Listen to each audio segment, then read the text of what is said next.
Today on Face the Nation, can Republicans and Democrats ever get together and do something? Partisan politics has been so mean for so long that it was news when the president and the vice president joined the Republican Speaker John Boehner and Ohio's Republican Governor John Kasich for a round of golf. But was it just a summer break or a new start in solving the country's severe economic problems? We'll talk about it with key players from both sides, the Senate Republican leader Mitch McConnell and Chuck Schumer, a top Senate Democrat. Then we'll bring in the chairman of the House Intelligence Committee, Mike Rogers, to help us sort out whether Pakistan, where we've poured billions of dollars, is a friend or secretly working against us. It's all ahead on Face the Nation.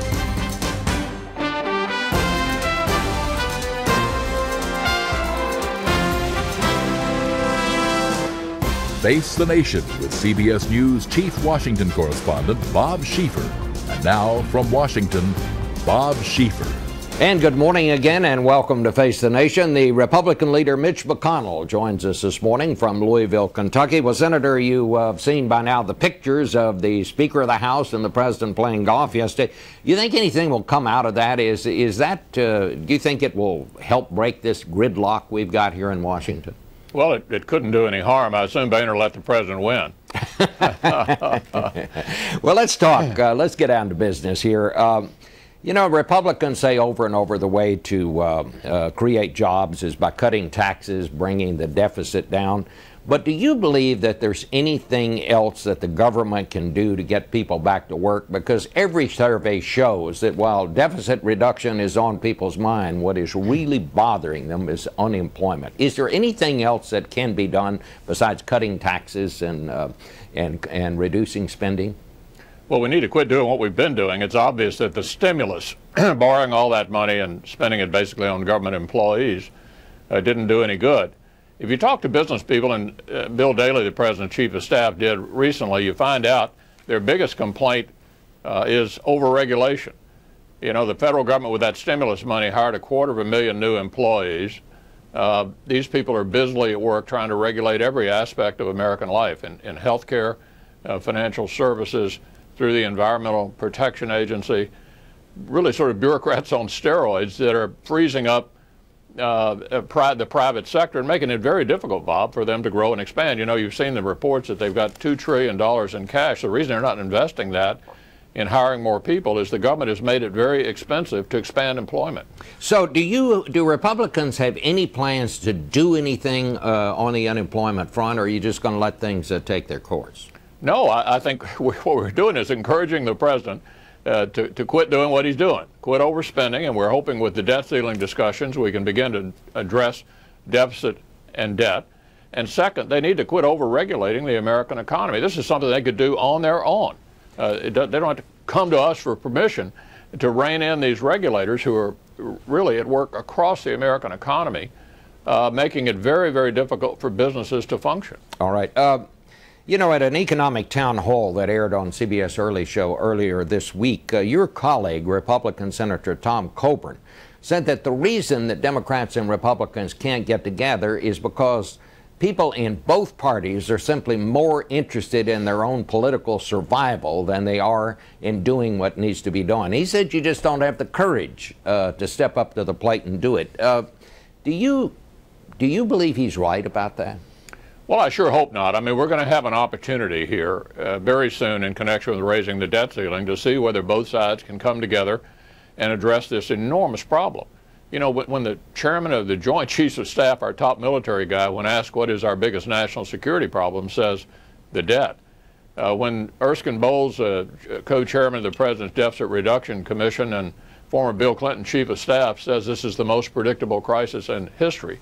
When you've got a $14 trillion debt as big as our economy, plus over $50 trillion in unfunded liabilities on popular programs like Medicare, Medicaid, and Social Security, what else do we need to know? This is the time to come together, and hopefully, in connection with the debt ceiling, we can do that. Well, let's talk about that just a little bit, because that's the next big deal you've got to do here, is figuring out whether or not to raise this debt limit. Do you think that the two sides are going to come together and raise that debt limit? Because talking about political courage, most people don't really want to do it. The experts say it has to be done. People say they're not sure we ought to because the spending's out of control. Will you be willing to do that? Well, I think what they're really looking to see what we'll do is to do something about the debt. What they're wondering is not whether we're going to raise the debt ceiling, but whether we're going to do something about our annual deficit and the debt. I mean, that's the real test. That's what Standard & Poor's and Moody's, the rating agencies, are looking for. And so, you know, we really need to do this. Now, if we can't do something really significant about the debt ceiling, that is a really large, comprehensive plan that includes entitlement reform. You cannot ignore entitlement reform. Bill Clinton said that. The president, the vice president, everybody knows you have to tackle entitlement reform. If we can't do that, then we'll probably end up with a very short-term proposal over a few months, and we'll be back having the same discussion again in the fall. Well, let me just ask you this. As part of a deal to raise the debt ceiling, would you be willing and open to eliminating some tax breaks if Democrats will go along with some spending cuts? Well, we're really interested in corporate tax reform. For that matter, tax reform across the board. It's very hard, Bob, to deal with a big subject like tax reform within a month. We need to do it, but it's hard to squeeze that into this time limit we have in connection with the deficit. So we need to concentrate, excuse me, we need to concentrate on cutting spending. Well, if that was what it took to do the deal, would you be willing to figure out a way to do it? Well, we're discussing everything in the context of raising the debt ceiling, but the biggest problem is the spending problem. All right. I know something that you've been really up in arms about lately is the two terrorists who are arrested down in Kentucky. The Justice Department says it's going to put them on trial in a civilian court down there. You are saying no way, they need to be tried at Guantanamo. Isn't that setting kind of an odd precedent here? Because these people are not people arrested overseas. They were people who were arrested in your state. Well, you know, they're enemy combatants. The things that they're accused of doing are in Iraq. Their fingerprints were found on IEDs in Iraq. They got into this country as a mistake. These are enemy combatants. So let's get the terminology right. These are not American citizens. They're enemy combatants. The Attorney General said the other night our biggest weapon in the war on terror was the U.S. civilian court system. I don't know what planet he's living on. If Osama bin Laden were alive today, I think he'd say our biggest weapon was U.S. Navy SEALs.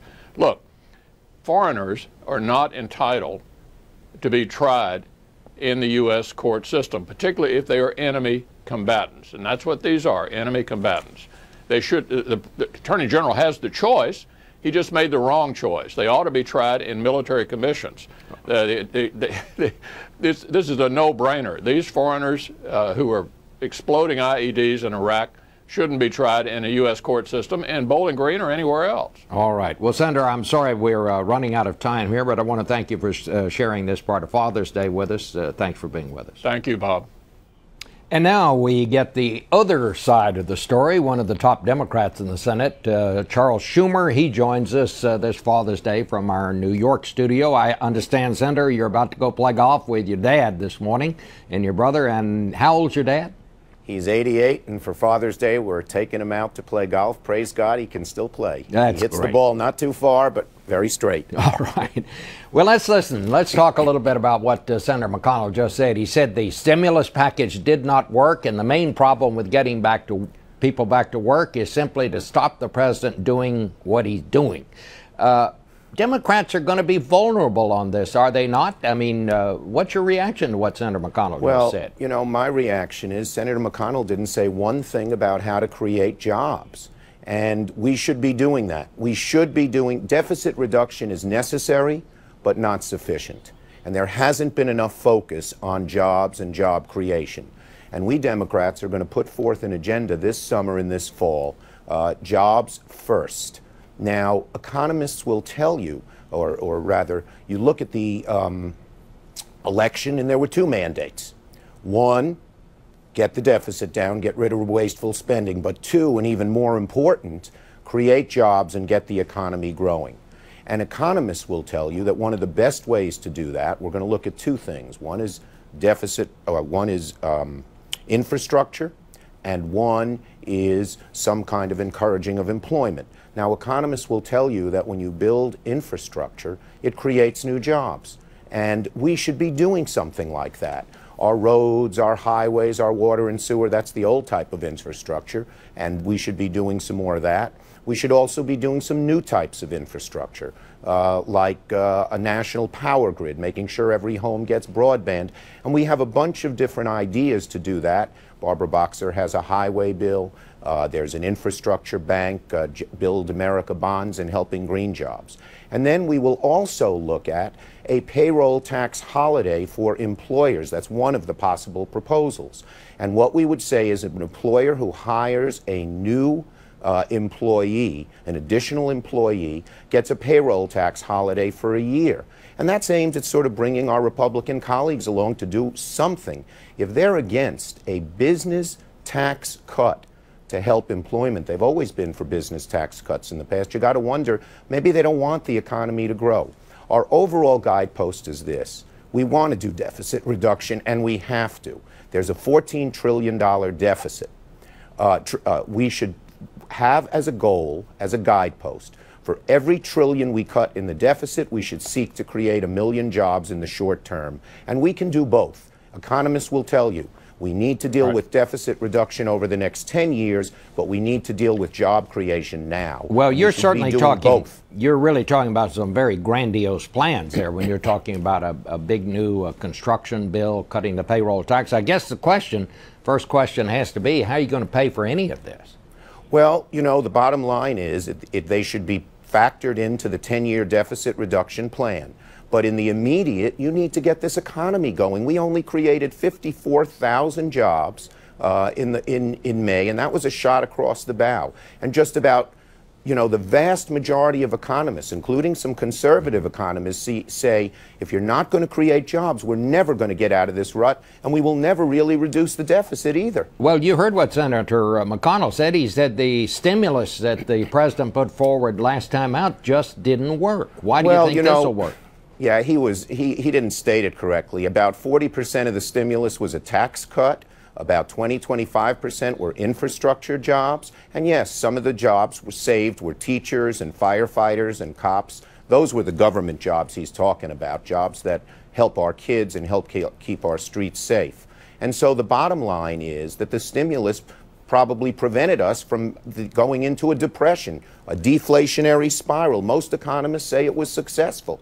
But the economy is, because of the difficult situation, the worst recession around, the typical medicine we use to get the economy going, low interest rates, lowering interest rates, we couldn't do that because they were already at zero.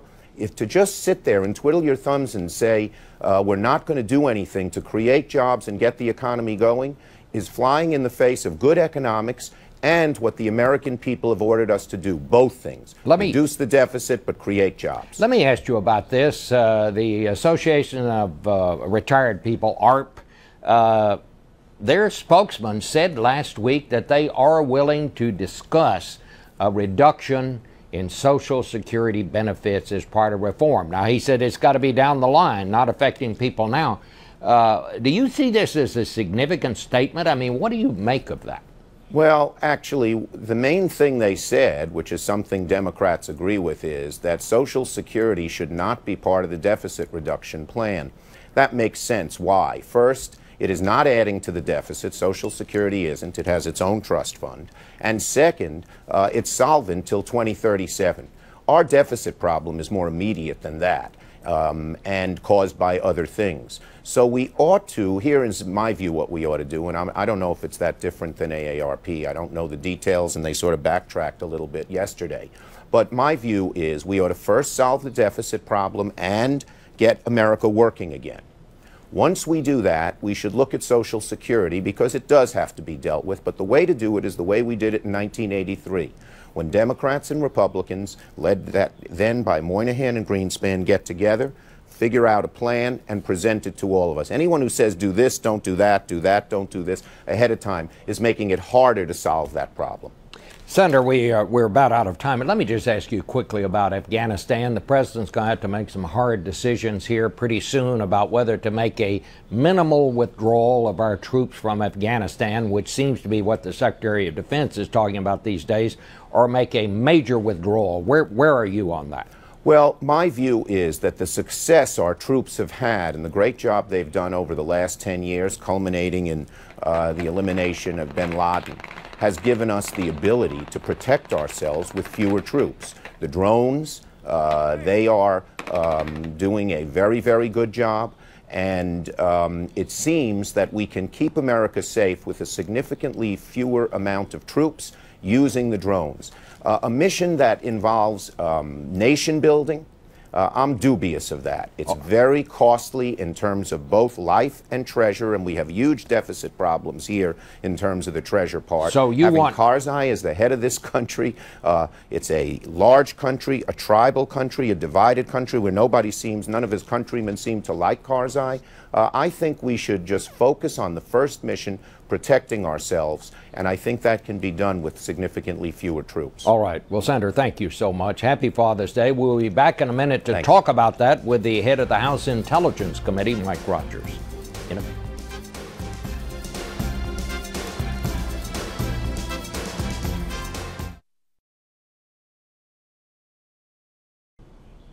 And welcome back. Congressman Mike Rogers is the chairman of the House Intelligence Committee. He's in our Chicago bureau this morning. He is from Michigan, of course. Well, Congressman, you just heard what a very influential Democrat in the House, Chuck Schumer, said. He says that things are in good enough shape right now in Afghanistan when we can make a major withdrawal of our forces from there. Where do you come down on that? Boy, Bob, I don't know what he's looking at. I must have missed that particular brief. Well, we are in a very, very precarious place in Afghanistan right now.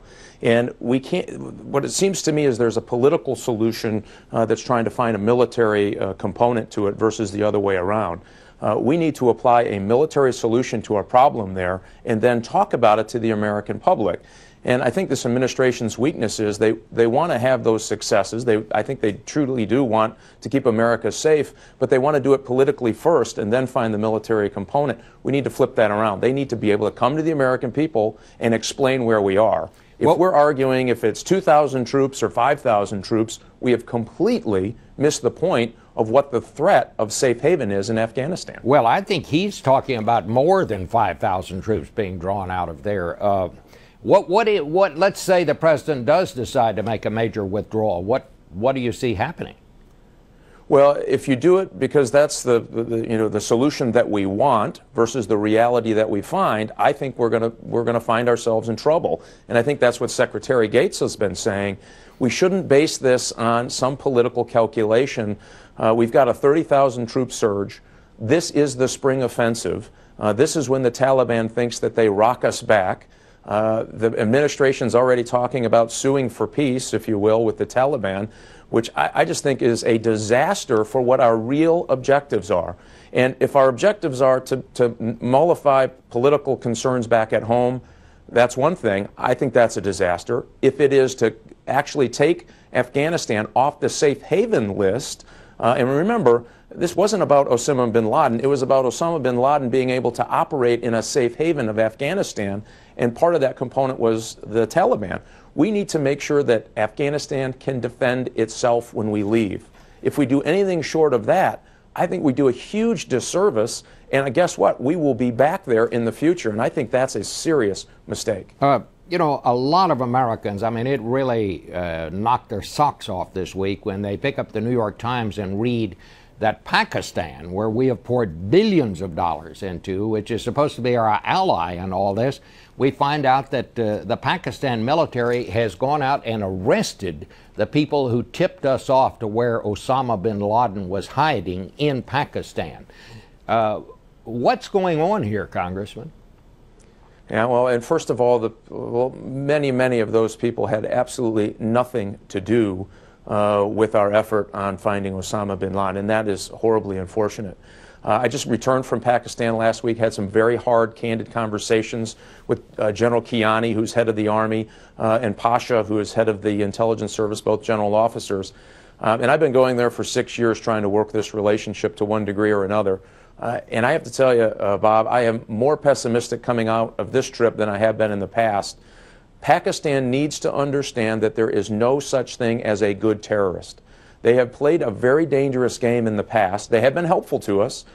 They put their military into the tribal areas and have taken 5,000 casualties, taking out al-Qaeda and Taliban targets for us. They've arrested hundreds over this last decade of al-Qaeda and Taliban leadership in the settled areas of Pakistan. So they haven't been complete enemies in this.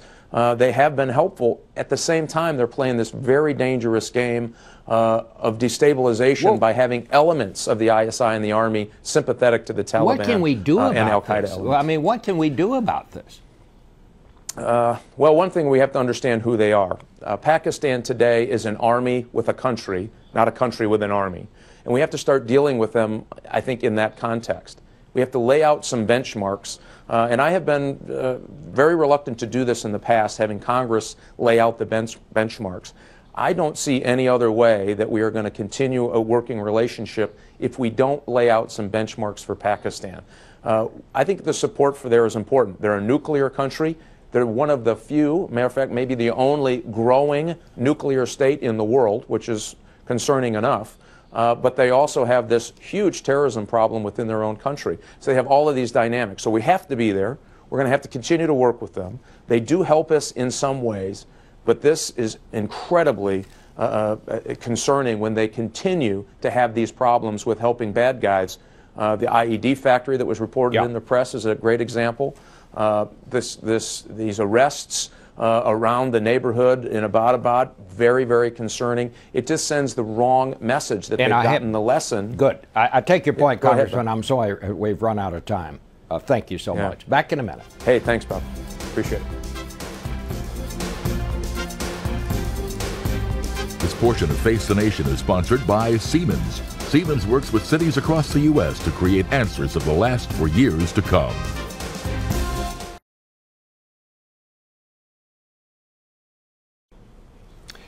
Here's an item that caused hardly a ripple in last week's news cycle, but I wish it had. A national test showed only 12% of our high school seniors had a solid grasp of American history.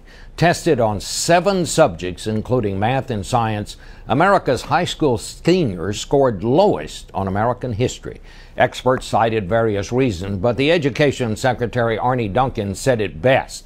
We are failing to give our children a well-rounded education, which may be the understatement of the year. Our schools are a mess and have been since the days when we got good teachers on the cheap, because teaching was one of the few professions open to women. When other opportunities opened to women, they took them, but teacher pay stayed low. There were some wonderful exceptions, but for the most part, we got what we paid for. We've never really faced up to that. We give education lip service, but with every budget crunch, it's education that suffers. These latest tests underline just how wrong and dangerous our priorities are. We keep talking about American exceptionalism and how our core strength is American values. But if our students don't know enough history to understand how our values were shaped and who shaped them, don't we risk losing through ignorance what those who came before us fought and died for? Education is, among other things, our real first line of defense. Why don't we have a presidential campaign about that? Back in a minute.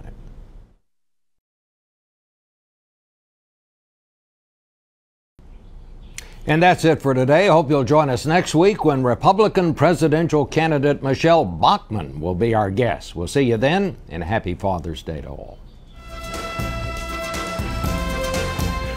This broadcast was produced by CBS News, which is solely responsible for the selection of today's guests and topics. It originated in Washington, D.C.